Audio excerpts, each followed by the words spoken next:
কলকাতায় আজকে কিছু কাজ ছিল, তাই বেশি সময় নষ্ট না করে সকাল সকাল বেরিয়ে পড়লাম কলকাতার উদ্দেশ্যে। আর আমাদের বাগনান ফ্লাইওভারের উপর থেকে ভিউটা তো একদম দারুণ ছিল, যাই বলো সকালবেলার মজাটা আলাদা। তারপরে আমরা বাগনানে বাইক জমা রেখে ট্রেনে উঠে পড়লাম। উঠে দেখি ভাই ট্রেন পুরো একদম খালি আছে। আমি তো চমকে গেলাম যে ভাই এটা কিভাবে সম্ভব। পা আরও মেলে আমি তো ভাই একদম আরামসে বসেছিলাম। জীবনে প্রথমবার সকালবেলা উঠে চোখ মুখের 12টা তো বেজেই গিয়েছিল। মাকে তুলে দিতে বলেছিলাম কিন্তু 8টার সময়, মা তুলে দিয়েছে 5:30টার সময়। আর এদিকে ট্রেনটাও এসে সাঁতরাগাছিতে নামিয়ে দিল। ট্রেনটা নাকি সাঁতরাগাছি পর্যন্তই ছিল, যেই কারণে এত খালি ছিল। তাই তো বলি ভাই এই টাইমে তো ট্রেন খালি থাকার কথা নয়। তারপরে ওখান থেকে বাস ধরে আমরা সিধে চলে গেলাম কলকাতায়। কলকাতার ভিউ দেখতে দেখতে আমরা বেশ এগোচ্ছিলাম, কিন্তু তারপরে আমরা যেটা দেখলাম ভাই, আমার চোখের সামনে ছিল আমার প্রিয় মাঠ ইডেন গার্ডেন। যদিও কোনোদিন ভিতরে ঢুকে খেলা দেখার সৌভাগ্য আমার হয়নি, তাতেও আমার কোনো দুঃখ নেই। শখ একটা আলাদাই আছে যে কোনো একদিন ইডেন গার্ডেন্সের সামনে থেকে হেঁটে যাব, গ্যালারি ফুল থাকবে আর দর্শকের চিৎকার, তার সঙ্গে টাওয়ারের লাইট গুলোও জ্বলতে থাকবে। বলেছিলাম না শখ আছে, আমার শখ গুলো ভাই একদম আলাদা। জানি না তোমরা কি ভাবছো, আর তোমরা কে কতবার ইডেন গার্ডেন্সে খেলা দেখেছো তোমরা কমেন্টে জানাও। সবই ঠিক ছিল ভাই, কলকাতার বেশ আমরা ভিউ গুলো দেখে দেখে মজা নিচ্ছিলাম, কিন্তু তার মধ্যে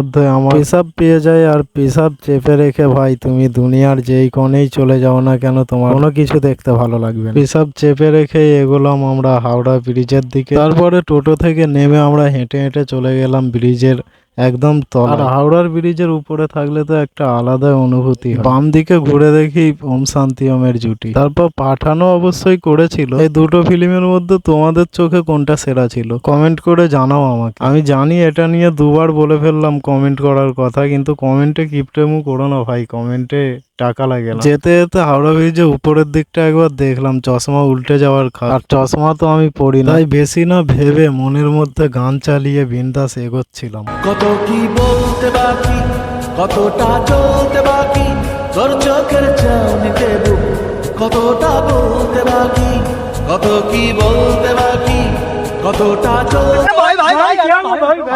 ব্রিজে লক্ষ্য করে দেখি ওখানে কিছু তো একটা লেখা ছিল। ওখানে যেটা লেখা ছিল সারা দেশে কেন সারা বিশ্বেও এমন সেতু আর একটিও নেই, একে অযত্নে নষ্ট হতে দেবেন। কথাটাও কিন্তু ভাই একদম ঠিক। হাওড়া ব্রিজ দেখলে আমাদের গর্ব হয়, আর গর্ব হওয়াটা স্বাভাবিক, কারণ দেশপ্রিয় একটা ব্রিজ যেটা অবস্থিত আমাদের কলকাতায়। তারপর ওখান থেকে আমরা সিধে চলে গেলাম চাঁদনি মার্কেট। শুনেছিলাম চাঁদনি মার্কেটে আইফোন থেকে ল্যাপটপ পর্যন্ত তুমি সবকিছু কম দামে পেয়ে যাবে, তাই না গিয়ে আর থাকা গেল না। ওখানে গিয়ে দেখলাম ভাই যা যা শুনেছিলাম সবই সত্যি, সবই পাওয়া যাচ্ছে ওখানে। ল্যাপটপ থেকে আইফোন পর্যন্ত সবকিছুই পাওয়া যাচ্ছে এবং লাইটের বিভিন্ন ধরনের সবকিছুই পাওয়া যাচ্ছে, ঠিক আছে।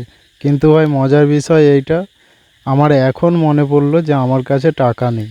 তারপর হাঁটতে হাঁটতে দেখলাম এই মালটা হাই তুলছে, তাও আবার আমার সামনে। সত্যি কথা বলতে এমনিতেই ভাই ঘুম অনেক পাচ্ছিল, কিন্তু নিজেকে কোনো রকম কন্ট্রোল করে চলছিল। তারপরে আমরা সোজা চলে যাই একটি মলে, আর মলটাতে ভাই সুন্দর সুন্দর জুতো বিক্রি হচ্ছিল, প্রচুর জুতোর স্টক আছে মলটার কাছে। মলটার নাম আমি তোমাদেরকে ভিডিওতে বলবো না, কারণ আমার কাছে টাকা ছিল না, ওরা আমাকে জুতা দেয়নি, আর ওরা আমাকে টাকা দেয়নি, তাই আমিও ওদের নাম নেইনি। আমি জানি এতে ওদের কোনো কিছু হবে না, তবু অ্যাটিটিউড ভাই, অ্যাটিটিউড রাখতে হবে নিজের জীবনে। তো আজকের জন্য এতটাই ছিল, আশা করছি তোমাদের ভালো লেগেছে। ভিডিওটা ভালো লাগলে তোমরা ফলো করে নাও আমার পেজটাকে, এবং লাইক করে দাও, ভিডিওটাকে শেয়ার করে দাও বন্ধুদের সঙ্গে, এবং কমেন্ট করে জানাও ভিডিওটা তোমাদের কেমন লেগেছে, ঠিক আছে। এটা আমার জীবনের প্রথম ব্লগ ছিল, আর তোমরা এরকম ব্লগ আরও চাও কিনা জানিয়ে দাও আমাকে কমেন্ট করে। দেখা হচ্ছে নেক্সট ভিডিওয়, ততক্ষণের জন্য বাই। সে তো জল্পনাতে কল্পনাতে ভাবছে জড়িয়ে, আর একলা রাতে আশকা রাতে রাখছে জড়িয়ে।